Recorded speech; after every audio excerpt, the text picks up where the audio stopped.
पार्वतीने हजारो वर्षे घोर तपस्या करून शिवजींना प्रसन्न केले आणि त्यांचा विवाह पार्वतीशी झाला. त्यांच्या या दैवी संयोगातून एक तेजस्वी बीज निर्माण झाले, इतके प्रखर की देवांनी ते सांभाळण्याची जबाबदारी अग्निदेवाला दिली. पण अग्नी त्याचे तेज सहन करू शकले नाहीत. मग त्यांनी गंगेची मदत घेतली. अखेरीस पार्वतीने स्वतःच जलरूप धारण केले आणि त्या बीजाला धारण केले. अशा रीतीने कार्तिकेयाचा जन्म झाला.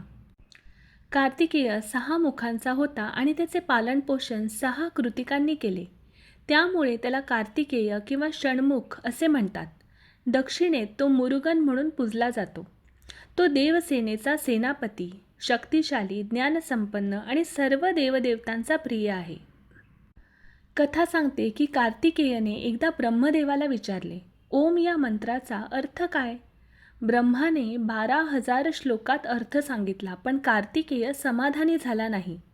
मग त्याने स्वतःच्या पिताश्रींना म्हणजे शिवाला तोच प्रश्न विचारला. शिवजींनी 12 लाख श्लोकात स्पष्टीकरण केले, पण कार्तिकेयला अधिक खोल अर्थ कळून आला होता. त्यानेच नंतर 12 करोड श्लोकात सर्वांना ओमचा वास्तविक अर्थ सांगितला. त्यामुळे तो देवांमध्ये सर्वोच्च ज्ञानी ठरला. हीच पार्वती म्हणजे स्कंदमाता. तिच्या 4 हातात एकीकडे बाळ कार्तिकेय, 2 हातात कमळ आणि एका हाताने ती भक्तांना आशीर्वाद देते. ती सिंहावर आरूढ आहे आणि कमळासनस्थ आहे.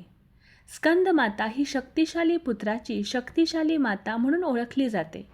म्हणूनच तिची उपासना करणाऱ्याला कार्तिकेयाचा आशीर्वाद आपोआप मिळतो. नवरात्रीच्या 5व्या दिवशी तिची उपासना केल्याने ज्ञान, बल, पराक्रम आणि मातृप्रेम यांचे वरदान भक्तांना लाभते. धन्यवाद.